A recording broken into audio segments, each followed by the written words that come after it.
ça a eu souvent des impacts négatifs dans ma vie, la colère, tu sais. Puis un jour, j'ai découvert toute la polarité positive, tu sais, tout ce que ça pouvait m'apporter. Ça a fait non, je peux pas accepter ça. Je peux pas accepter de vivre ça, puis de me faire tu sais, de me faire vivre ça. C'est moi qui se faisais vivre ça. Tu sais, je recevais ça, mais c'est moi par rapport à ma responsabilité où ce que j'arrivais pas à m'affirmer, poser des limites. Tu sais. L'autre, elle était comme elle était. Là. C'est comme j'avais essayé longtemps de la changer, ça n'a pas marché. Fait que j'ai arrêté de travailler sur l'autre, j'ai commencé à travailler sur moi. Que ce soit au niveau physique ou psychologique, c'est du moment où on enfreint une limite qui est pas demandée, tu sais, qu'on traverse une limite, ben c'est comme ça devient violent, tu sais.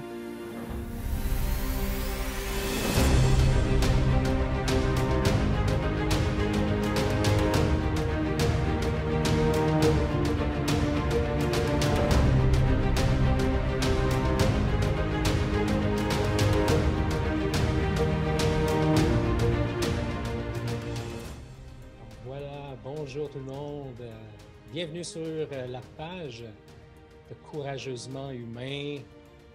Je vais avoir le plaisir dans quelques instants de me retrouver avec mon bon ami Normand. Donc aujourd'hui, deuxième rencontre avec des hommes inspirants. Tu te souviens, récemment, on a eu le plaisir d'entendre Glenn Couture.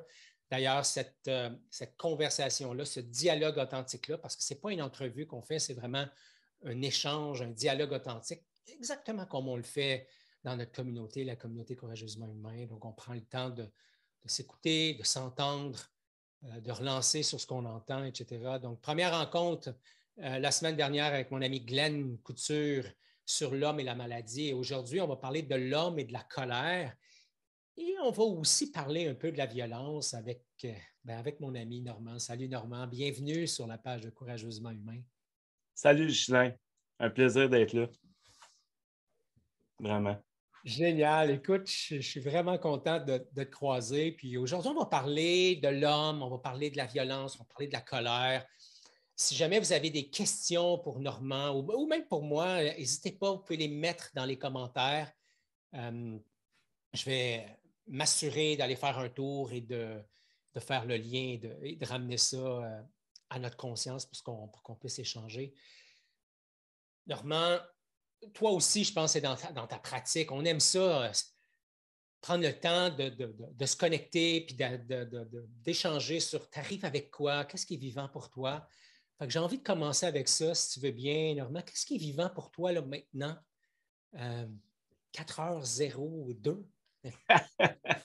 Ah, écoute, c'est un mélange d'émotions, d'enthousiasme, de te retrouver, d'enthousiasme, de parler de ce sujet-là, qui n'est pas un sujet facile, mais nécessaire. Je vis de la nervosité, hein, j'ai les mains moites, ça se passe dans mon corps.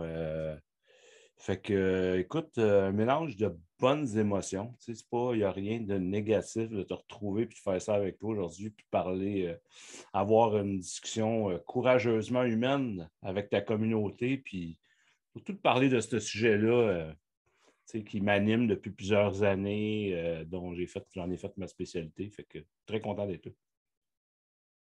Ah, écoute, ça me fait du bien de t'entendre. De mon côté, ce qui est vivant, c'est un peu de nervosité. En fait, c'est plus de la fébrilité, Normand, que je vis. Puis, contrairement à ce que j'ai vécu avec Glenn la semaine dernière, où j'étais un peu dans les problèmes techniques, là, c'est une fébrilité où je suis en présence de quelqu'un que j'aime bien. On a déjà eu plein d'échanges. On a plus qu'un respect mutuel. On s'est déjà dit, écoute, je t'aime, mon chum. Donc, c'est présent dans cet espace-là entre nous. Fait que je me sens pleinement en confiance d'aller surfer sur la vague et d'entamer cette conversation-là avec toi. Donc, Normand Faubert, thérapeute en relation d'aide, spécialisé en gestion de la colère. Écoute, c'est des beaux grands termes. Puis je sais que ce n'est pas à ça que tu t'attaches. Juste pour donner un peu de perspective, qu'est-ce qui fait qu'un jour, tu as décidé que toi, la colère, la violence, tu allais œuvrer pour permettre d'outiller, entre autres, les hommes? Hmm. Ben, tu sais, écoute, c'est sûr que ça demande une quête, hein, une quête au niveau intérieur, de parler de ce sujet-là qui est collé à ma réalité depuis ma plus tendre enfance. Donc, c'est sûr que, tu sais, j'ai souvent vu ça comme négatif. Ça a eu souvent des impacts négatifs dans ma vie, la colère, tu sais. Puis un jour, j'ai découvert toute la polarité positive, tu sais, tout ce que ça pouvait m'apporter. Puis c'est là que je me suis dit, je peux pas rester tout seul avec ça. Je peux pas croire qu'on est à alimenter cette émotion-là. Il y a un livre qui s'appelle Cette émotion mal aimée. Euh, je me disais, je peux pas rester avec ça, puis pas en parler, puis pas accompagner des personnes dans le cadre de ma pratique pour les aider à se créer, à s'affirmer, à vivre moins cette émotion-là de façon négative, mais plus de façon positive. Tu sais. Tu disais, la colère était là, puis il y avait des retombées négatives. Sans jouer au voyeur, puis à te forcer à partager quoi que ce soit, Normand, je voudrais bien que tu entendes ça. Quels étaient les dommages collatéraux de cette colère qui se pointait le bout du nez de temps à autre pour toi? Ben, tu sais, faire un retour, puis tu sais, je me sens, il y a quelque chose d'assumé dans mon vécu, il y a quelque chose d'assumé dans ce que j'ai travaillé sur moi à accepter la violence que j'ai reçue étant jeune, parce que, tu sais, oui, j'ai été victime de violence, je viens d'une famille qui est dysfonctionnelle. Fait que dans mon milieu familial, dès mon plus jeune âge, père alcoolique, là, mère qui était plus soumise, fait que bon, capacité, ne protégeait pas nécessairement ses enfants, puis laisser ça aller. Là. Fait que j'ai été victime de violences physiques, verbales, psychologiques, toutes sortes de formes de violence dans mon enfance. Puis, j'entends souvent ça aujourd'hui, encore, je veux briser le chaînon. T'sais. Moi, c'est un peu ça. J'ai vécu ça pendant plusieurs années comme enfant. Dans ma jeune vie adulte, euh, là, je me suis mis à retourner la colère puis la violence contre moi, parce que j'ai consommé pendant plusieurs années. Toutes sortes de consommations là, néfastes et toxiques pour ma santé pendant une dizaine d'années. T'sais. Puis un jour, je pris la décision de prendre soin de moi puis d'arrêter toute forme de dépendance, puis d'arrêter de retourner cette violence-là contre moi puis de me faire du mal. Là. Je me suis même retrouvé dans ma vie adulte, à un moment donné, dans une relation où j'ai vécu de la violence conjugale. T'sais. Comme homme, j'ai vécu ça. T'sais. Sans y croire nécessairement. C'était difficile pour moi d'accepter que je vivais ça. Beaucoup de honte, d'isolement. Mais ça n'a pas été long que c'est là, à un moment donné, que j'ai eu un réveil, je te dirais, je vis ça en ce moment, moi. C'est pas vrai, là. Puis c'est là que tout le rapport à l'affirmation, le rapport aux limites, ça a fait non, je ne peux pas accepter ça. Je ne peux pas accepter de vivre ça, puis de me de me faire vivre ça. C'est moi qui se faisais vivre ça. Je recevais ça, mais c'est moi par rapport à ma responsabilité où ce que je n'arrivais pas à m'affirmer, poser des limites. T'sais. L'autre, elle était comme elle était. C'est comme j'avais essayé longtemps de la changer, ça n'a pas marché. Fait que j'ai arrêté de travailler sur l'autre, j'ai commencé à travailler sur moi. Puis là, j'ai dit, wow, c'est assez. Fait que, c'est un peu ce cheminement-là, puis cette étincelle-là qui m'est venue un jour à dire non, c'est pas vrai. T'sais. Je pense que parce que j'ai vécu, je pense que je suis capable d'accompagner, je peux comprendre, je peux saisir l'isolement, la honte, autant au niveau des victimes que de ceux qui vivent ça, qui manifestent sais, leur difficulté de s'affirmer, ou, tu sais, parce que, bon, on en parlera, là, mais quelque chose qui fait que ça se déclenche en nous, cette colère et cette violence-là. Là. Mhm. Donc, ce que j'entends jusque-là, c'est euh, élevé dans un nid familial dysfonctionnel. euh, et il y avait des épisodes de violence. Et ce que je trouve intéressant, c'est que tu n'as pas dit, ben moi, j'ai été battu, j'ai été frappé, j'ai été violenté, parce que c'en est une forme de violence. Mais il y a aussi d'autres formes de violence qui se présentent parfois avec un peu plus de subtilité. Je ne dis pas que c'était subtil dans ton environnement, là, je ne dois pas prétendre de ça, mais ce que je voudrais qu'on fasse ensemble aujourd'hui, c'est qu'on sensibilise les gens au fait que la violence, c'est pas juste une claque, c'est pas juste un coup de poing, c'est pas juste pousser. Ça va plus loin que ça et il y a de la violence physique, il y a de la violence psychologique, il y a de la violence verbale, il y a de la violence financière, il y a de la violence sur les objets, il y a de la violence sur les animaux. Ghislain, tu as l'air pas mal ferré en violence. Ouais, j'ai probablement, comme toi, une maîtrise en violence appliquée. Malheureusement, j'ai œuvré j'ai agi de violence aussi dans le passé. La violence, moi, je l'ai vécue aussi par le contrôle, Normand, par tu vas faire ça comme ça, à ma façon. Puis les personnes qui faisaient ça sur moi et avaient les meilleures intentions du monde, tu sais. Ils voulaient prendre soin de moi, ils voulaient m'éviter que je m'écorche le bout du nez. Et en même temps, moi, je le vivais comme une, comme une violence. Ça fait écho, ça, pour toi? Mm-hmm. Mais ouais, tu sais, quand on parle de violence, tu parlais de toutes sortes de formes de violence, tu sais. Dans le fond, la violence, c'est quand on enfreint les limites de l'autre. Hmm. Que ce soit au niveau physique ou psychologique, c'est du moment où on enfreint une limite qui est pas demandée, tu sais, qu'on on traverse une limite, ben c'est comme ça devient violent, tu sais. Puis ça s'exerce souvent par la domination puis le contrôle, tu sais. Puis souvent, on voit ça dans les mécanismes de défense les plus fréquents qu'on voit, c'est tout le rapport au refoulement euh, ou l'argumentation. On voit ça dans les couples, l'argumentation, l'obstination. Puis ça part d'une souffrance. C'est que ça fait à un moment donné, on argumente, puis là, ben, je veux avoir raison, je domine. Puis là, ben, parce qu'à un moment donné, l'autre va peser sur des pitons qui me font souffrir. Ça fait comme, moi, tu vas arrêter de me faire souffrir.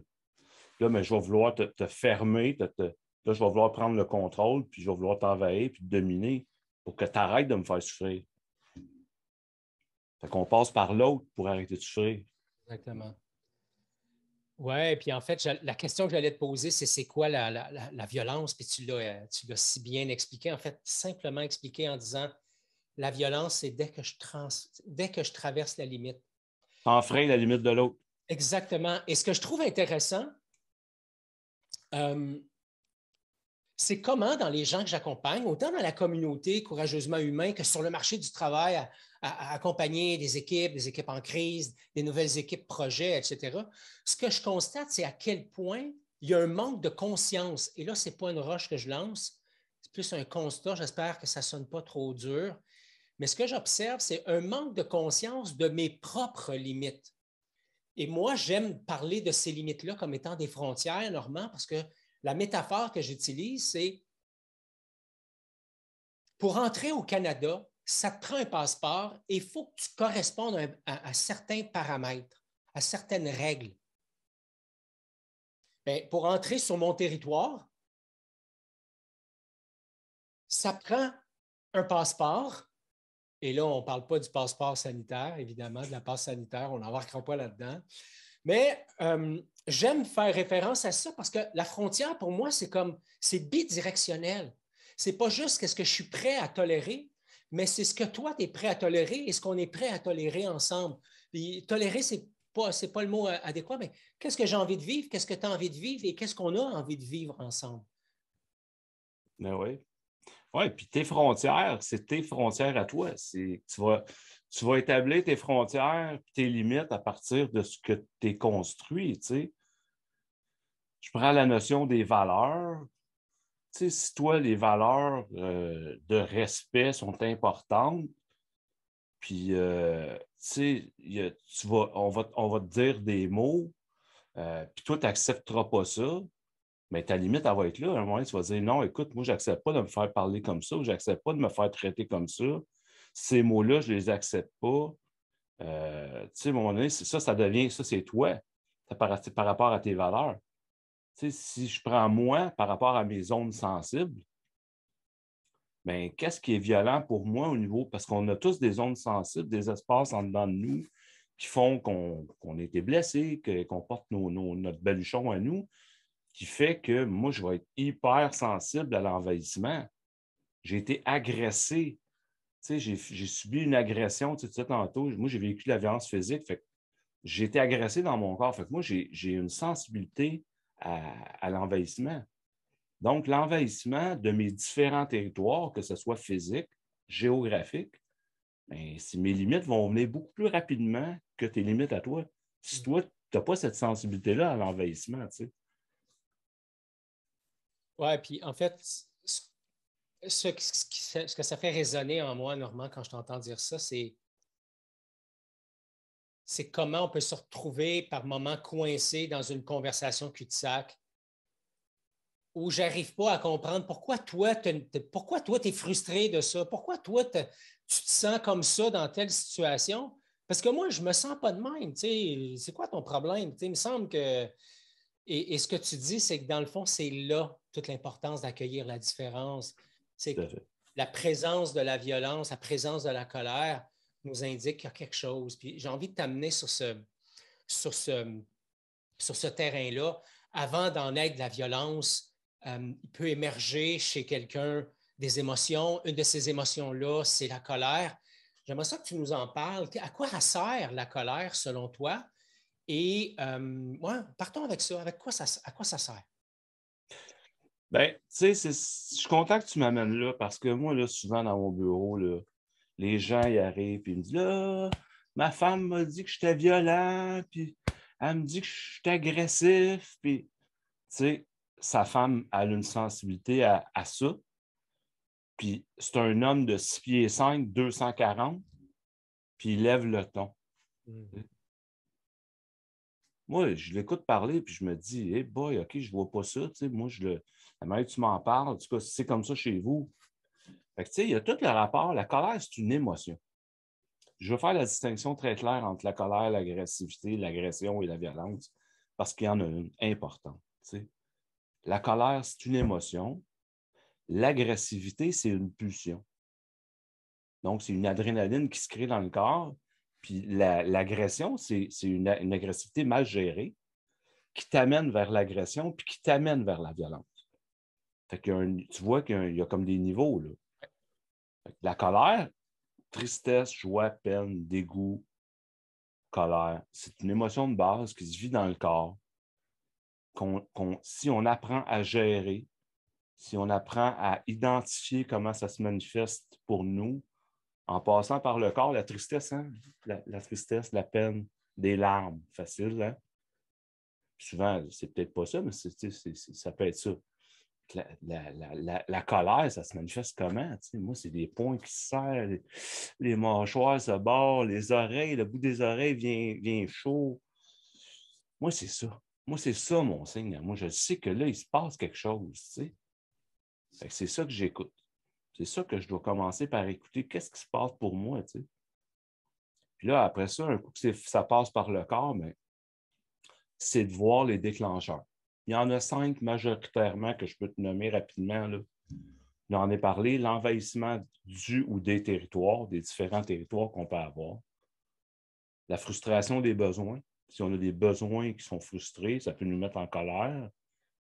Les peurs. Combien de fois je vois, parce que tu sais, en arrêt de la colère, souvent, il y a de la peine, il y a de la culpabilité, tu sais, il y a de l'insécurité, il y a de la honte, il y a différentes émotions qui se cachent. Donc, les peurs, tout le rapport aux peurs, la fatigue et le stress, c'est un gros déclencheur. Et j'en ai parlé aussi, les ondes sensibles, reliées au passé. Tu sais, si Tu sais, je prends un exemple, l'humiliation. Quelqu'un qui vient de l'intimidation, parce que je vois ça souvent, c'est quelque chose qui revient dans mon bureau assez fréquemment. Quelqu'un qui a été déclenché dans le cours d'école plus jeune, là, qui a vécu de l'humiliation, de l'intimidation, qui s'est fait frapper. À tous les jours, il sortait de l'école, puis il mangeait des coups. Puis, tu sais, le rapport à l'humiliation en groupe, cette personne-là va arriver dans un groupe d'amis ou peu importe, puis ça va se mettre à rire de lui, puis lui, là, il ne réagira pas pareil comme moi qui ne viens pas de là, là. Lui, il risque de se fâcher, puis il risque vraiment de devenir agressif, puis il va réagir. C'est ça la différence. C'est que si on n'arrive pas à gérer la colère en avant, ben, c'est comme on va être déclenché, puis on va réagir dans l'agressivité. Mm. C'est souvent ce qui arrive, c'est qu'on prend, si on ne prend pas conscience de ce qu'on vit au niveau de la colère, pourquoi, on va passer notre temps à réagir. Absolument. En communication non violente, le background duquel je viens, on dit que la colère, c'est une part de nous qui se lève et qui Tout se à dit fait. c'est assez. Tout à fait. Et j'aime beaucoup cette image-là parce qu'à l'intérieur de moi, c'est comme si à un moment donné, il y a un chien de garde qui dit stop, là, je ne suis plus capable. Et ce que j'ai aimé dans ce que tu as présenté, Normand, c'est que avant d'en arriver à faire l'usage de la violence, il y a eu l'agression, avant ça, il y a eu l'agressivité, avant ça, il y a eu la colère, et avant ça, il y a eu des signes de frustration, de peine, peu importe. Il y en a eu plusieurs étapes. Et le message que tu nous lances, c'est arrête de penser que tu es en colère ou que tu es violent ou que tu es violente. Parce que moi, j'ai vécu la violence conjugale. Les claques à la gueule, c'est moi qui les ai eues. Je ne les ai pas données. Euh,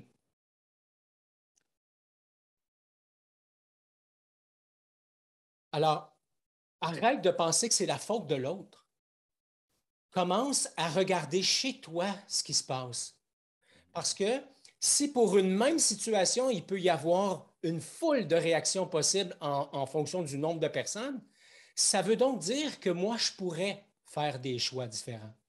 Et c'est ça l'essentiel du message, dans le fond, apprendre à gérer sa colère, comme apprendre à gérer n'importe quelle autre émotion. C'est l'occasion de récupérer son pouvoir au lieu d'être en réaction à ce qui se passe autour de l'autre, autour de soi, pardon. Je peux revenir chez moi et dire, OK, mais qu'est-ce que j'ai envie de faire avec ça? Mhm. Ben, tu sais, j'aime la façon que tu l'apportes, Chilin, parce que c'est tout à fait juste ce que tu dis, tu sais. Tu sais, la journée où j'ai compris que l'autre, l'extérieur, n'était que le déclencheur, n'étant pas la cause de mes souffrances et de ce que je vivais, j'ai arrêté de vouloir changer l'autre. J'ai commencé à regarder ce qui partait de moi. Tu sais. C'est tout le rapport à la responsabilité. Tu sais. Quand tu me nommes ça, c'est ça qui résonne en dedans de moi. Ça fait ah oui, ah oui. Parce que, tu sais, ce que ça fait, c'est hey, arrête de faire ça, moi, je vais arrêter de souffrir. Mais le problème, c'est que si l'autre n'arrête pas de faire ça, tu vas faire quoi? Ça réveille quelque chose en toi que l'autre fasse ça. Tu sais. Il y a quelque chose qui se passe quand l'autre fait ça. Qu'est-ce qui se passe pour toi quand l'autre fait ça? Fait que, tu sais, c'est la liberté. La liberté en relation, elle est là. Tu sais. Elle est là dans quand tu dis, de la même façon que tu nommes ça, tu sais, de récupérer ton pouvoir. Tu sais. Ce que j'apprends à mes clients, c'est de récupérer le pouvoir de l'affirmation. Tu sais, dans la CNV, ils nous montrent ça. Hein. Absolument. Je veux dire, c'est tout le rapport à l'affirmation, c'est tout le rapport à poser des limites, dire non, c'est assez. En partant de ses besoins, mon besoin, c'est ça. J'ai besoin que tu saches que si j'aime pas ça quand tu me crées après, j'accepte pas ça. T'sais. Il y a deux mots que tu as utilisés, puis j'espère que je ne vais pas perdre le fil, parce que ça m'arrive des fois. Tu as parlé du mot responsabilité. Et ce n'est pas le mot responsabilité dans le sens, et je sais que ce n'est pas dans ce sens-là que tu l'as utilisé, mais souvent avec les gens que j'accompagne, c'est ça qu'ils entendent. Être responsable, ce n'est pas être coupable de quelque chose. Être responsable, c'est dire, hey, il y a quelque chose qui est là. Et qu'est-ce que j'ai envie d'en faire d'une façon mature et responsable. Pas le petit Ghislain en beau tabarouette ou la partie de moi qui a encore 13-14 ans, qui est frustrée, 15 ans, qui est frustrée, qui a envie d'écœurer tout le monde ou de réagir ou d'ultra-réagir, mais plus cette partie plus mature, plus adulte, plus sage, plus comme ma grand-maman Marcel, tu sais, qui était capable d'écouter n'importe quoi de n'importe qui, même si c'était faké, tu sais, même si c'était pas vrai. Cette espèce de bonté du cœur. Donc, la responsabilité, ce n'est pas la culpabilité, c'est juste je récupère mon pouvoir et je choisis de façon plus consciente qu'est-ce que je fais. L'autre mot que tu as utilisé, tu as parlé du mot affirmation. Et quand je reviens dans mon histoire, puis j'aimerais ça que tu regardes ça avec moi, Normand, j'ai l'impression que le mot affirmation, pour certains, c'est l'art d'être intense, c'est l'art de s'installer au-dessus. Et c'est comme si on mélangeait domination puis affirmation. As-tu cette impression-là parfois? Mm-hmm. Ben oui, c'est souvent l'impression que je parlais de mon monsieur de 6 pieds 4, 2,40. C'est souvent l'impression que les hommes, principalement, tu sais, je vais dire ça, puis tu sais, je pense à une cliente là, qui a une voix un peu plus rauque, puis qui elle se fait dire par son mari qu'elle est agressive, puis dans le fond, elle est affirmative. Tu sais, c'est la drive qui part par en dedans.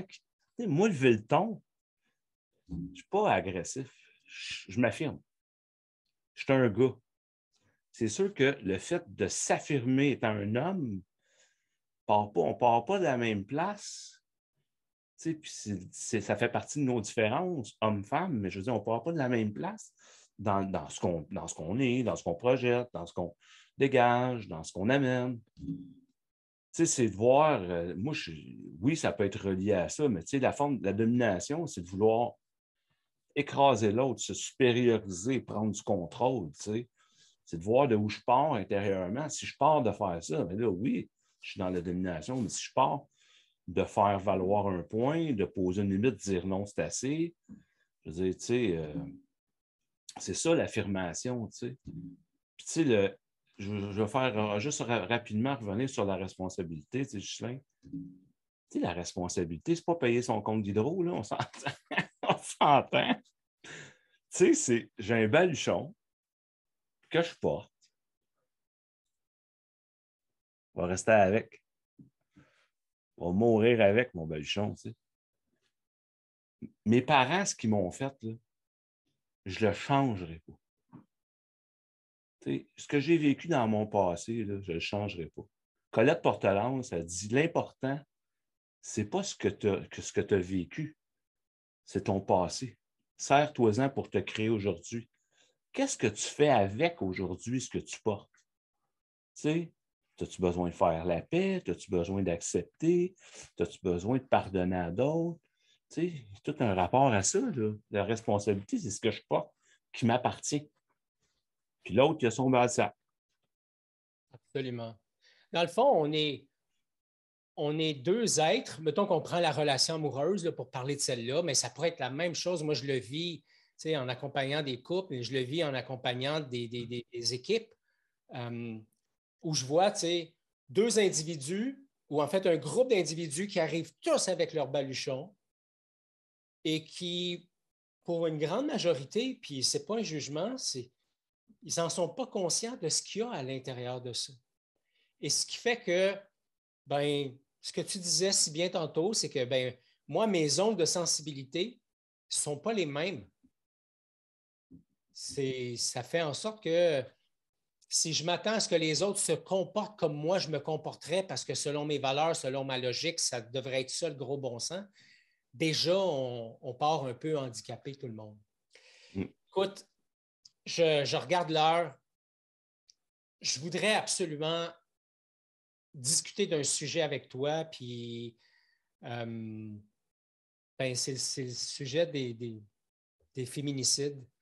Je suis bien conscient qu'on ne va pas régler ça, toi et moi, ce soir, mais j'aimerais ça demander à un autre homme, parce que moi, ça m'atteint profondément.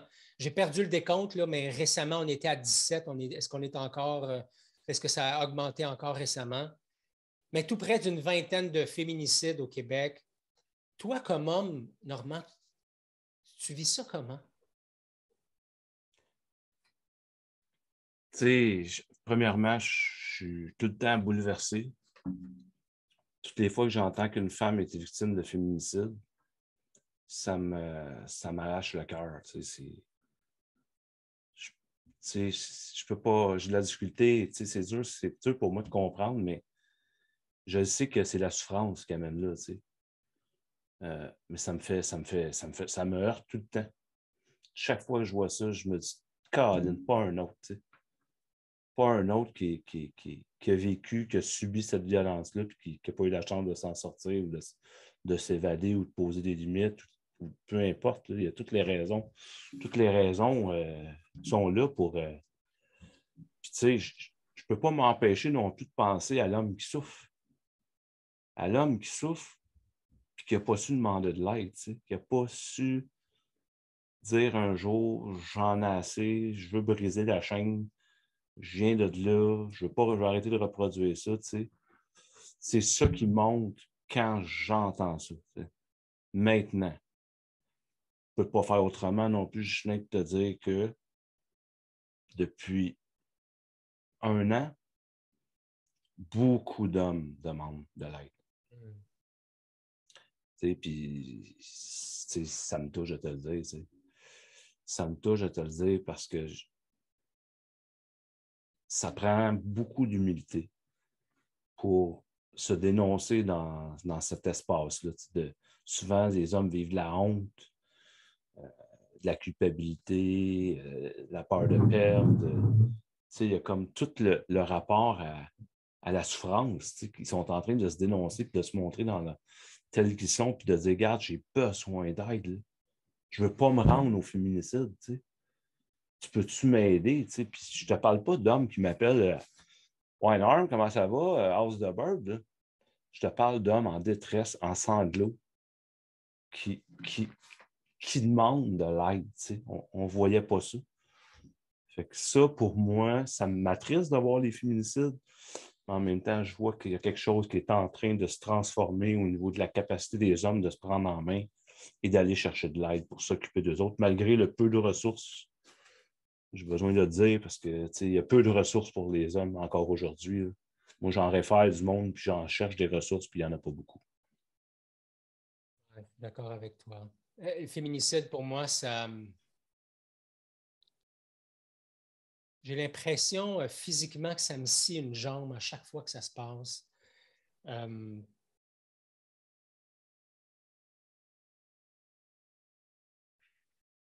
Puis ça me connecte, comme tu le dis, comme tu le disais, Normand, ça me connecte à la souffrance qui était présente dans l'écosystème. Tu sais, moi, je suis formé en communication non violente, je suis formé en intervention stratégique. En intervention stratégique, c'est l'art de regarder la systémique. Et je veux pas enlever de la responsabilité, je ne veux pas en mettre plus d'un bord que de l'autre, c'est pas ça qui est important pour moi. Mais je sais que quand la colère est présente dans un écosystème, dans une cellule quelconque, c'est que il y a une opportunité qui est là et c'est à tous les participants, toutes les parties prenantes de la cellule de choisir de faire quelque chose avec ça.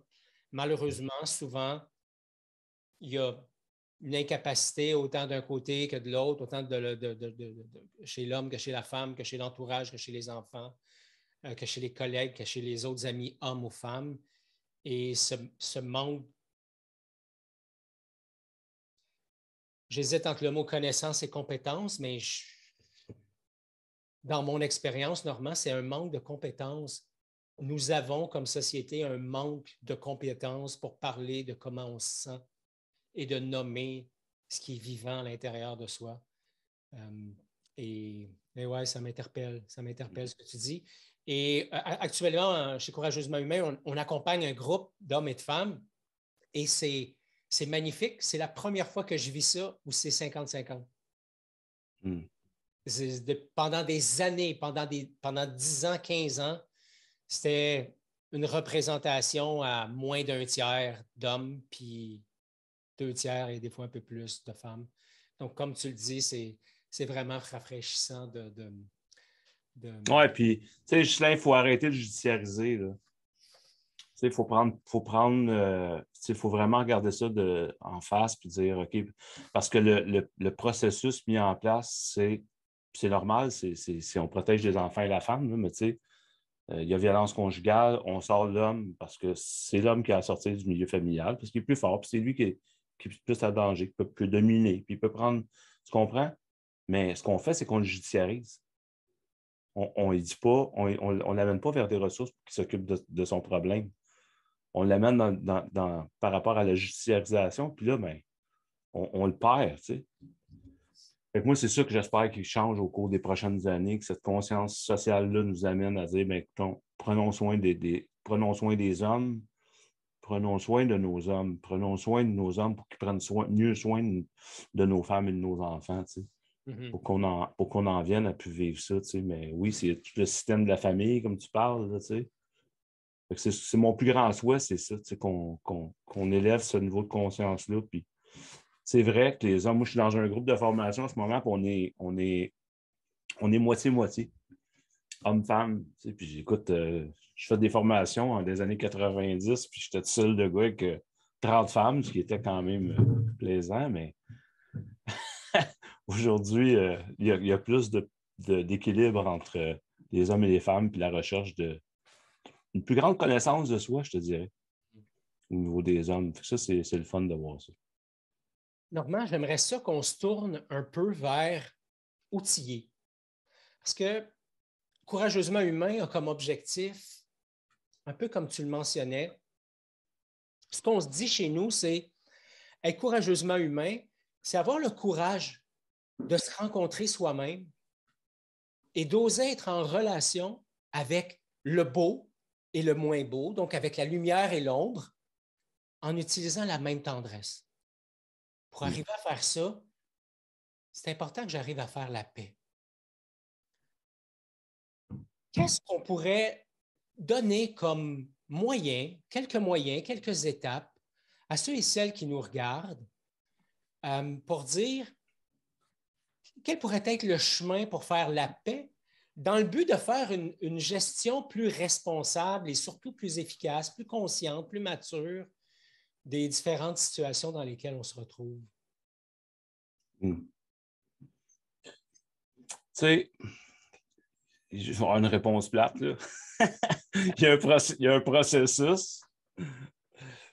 Puis, tu sais, ça passe par la prise de conscience de ce qu'on est, tu sais, la connaissance de soi, tu sais. Tu sais, c'est pas le chemin qui est à faire, c'est ça. C'est de sortir des autres puis de partir à la quête de soi, tu sais. Tu sais, de vouloir essayer de changer les autres. Tu sais, l'image a été longtemps projetée sur l'extérieur, hein? La beauté extérieure, puis l'esthétisme, puis le gym, puis je me dis, mon Dieu, si on mettrait autant d'énergie à l'intérieur on peut en mettre à l'extérieur, ça passe par là, ça passe par apprendre à se connaître. Si je ne prends pas conscience de ce qui se passe dans mon monde intérieur, je n'arriverai pas à faire le chemin vers plus d'acceptation, plus de responsabilité pour être capable de m'occuper de mes besoins de façon responsable. Tu sais. Il y a comme un processus normal qui doit se faire. C'est un chemin obligé. C'est comme une femme enceinte. Il y a juste un chemin quand le bébé sort. C'est comme ça passe par là. Puis ça demande un engagement envers soi. Ça demande une discipline.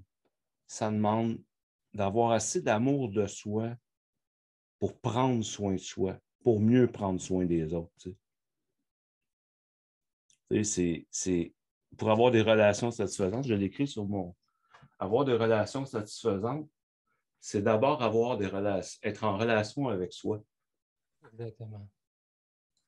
Tu sais, ça passe par là, Ghislain, tu sais. Ça passe par là. Je suis d'accord. Écoute, le processus pour moi, c'est 1, arrêter. 2, connecter avec ce qui est vivant. Et après ça, C'est connecter avec ce qui est là, puis écouter, comme si c'était, en communication non violente, on aime parler des différentes parts de nous, mais comme si c'était mon fils Cédric à l'âge de 5, 6, 7, 8, 15 ans. Ben, je prenais le temps de m'asseoir, puis je prenais le temps de l'écouter, puis je prenais le temps de découvrir, mais de quoi il y a besoin, au juste? Toute la notion de rythme, pour moi, ça me parle, puis toute la notion aussi d'apprendre à entrer en relation avec soi-même dans le but d'entretenir des meilleures relations avec les autres. Je pense que ça, c'est le nerf de la guerre, comme on dit. Et on ne veut pas parler de guerre, on veut parler de paix, mais pour parler de paix, c'est important de parler de cette relation que nous avons ou que nous n'avons pas avec le vivant en nous. Oui, ouais, Ghislain, puis tu sais, je veux dire, toute la notion de relation à soi, c'est comme on est ailleurs, je pense. On est en train de transformer quelque chose, les hommes. Tu sais, c'est comme mieux vu. Tu sais, le rapport à la vulnérabilité, la sensibilité, ça fait que quand tu vas dans cet espace-là, tu es moins homme. Je pense qu'on est en train de transformer quelque chose au niveau de ça, de dire, regarde, tu sais, moi, je suis capable d'être vulnérable, puis d'être sensible, puis d'être homme, de me sentir homme, puis viril pareil, même si j'ai accès à ma vulnérabilité et ma sensibilité. Parce que ça passe par là. Ça passe d'accepter de vivre sa vulnérabilité et de la montrer à l'autre. Tu sais, tout le rapport à la communication à l'autre, ben, c'est tout le chemin au niveau de la vulnérabilité, de la sensibilité, de ce qu'on porte. Tu sais, d'être capable d'entendre l'autre, c'est d'être capable de s'entendre soi. Tu sais, je ne suis pas à de m'entendre, je suis à la difficulté à entendre l'autre. Tu sais. Oui, absolument. Absolument. Puis si je ne peux pas entendre mes propres limites, mes propres frontières, je vais avoir que très peu d'acuité dans l'art d'entendre celle de l'autre. Tout à fait. Puis, tu sais, je dis tout le temps, développez vos antennes. Tu sais, un moyen de développer vos antennes, là, les limites. Là, tu sais, c'est hey, j'aime pas ça entendre ça. Hey, j'aime pas ça quand tu me frappes. Hey, là, tu es dans ma bulle. Développez vos antennes, votre sensibilité à l'inconfort. Quand vous vous sentez inconfortable avec une situation qui est anormale, c'est pas normal de se faire crier après, de se faire injurier, de se faire dénigrer, de se faire dévaloriser. C'est pas normal de se faire contrôler, de se faire envahir.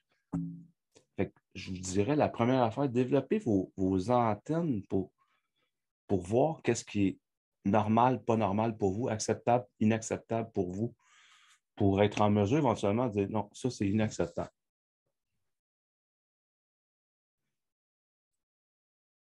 Vraiment, ça, écoute, comme avec Glenn, je continuerai toute la soirée, mais ce n'est pas ça l'engagement qu'on a ensemble et ce n'est pas ça l'engagement qu'on a pris avec la belle communauté courageusement humain. Y a-t-il des choses additionnelles que tu aurais envie de nous dire avant qu'on ferme cette rencontre-là?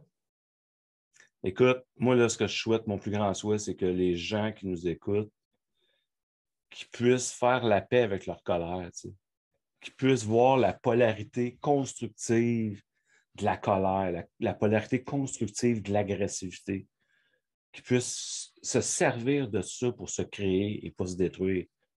Se détruire eux-mêmes puis détruire les autres. Tu sais. Moi, c'est mon plus grand souhait, tu sais, Ghislain, c'est que les gens comprennent que dans la colère, dans l'agressivité, il y a du bon. Tu sais, puis c'est cette partie-là que j'aimerais que les gens récupèrent pour être plus libres, pour être mieux avec eux, tu sais, pour apprendre à se respecter. Je terminerai avec ça, tu sais, puis je terminerai aussi en disant un gros merci de m'avoir permis de parler à ta communauté, puis de, de parler de ce qui me passionne, d'accompagner des hommes, des femmes dans cet espace-là qui est souvent encore jugé, là, qui a de la honte beaucoup. Fait que merci, un gros, gros merci, Ghislain. Ça m'a fait vraiment plaisir d'être avec toi aujourd'hui. Écoute, plaisir partagé. Moi, je repars avec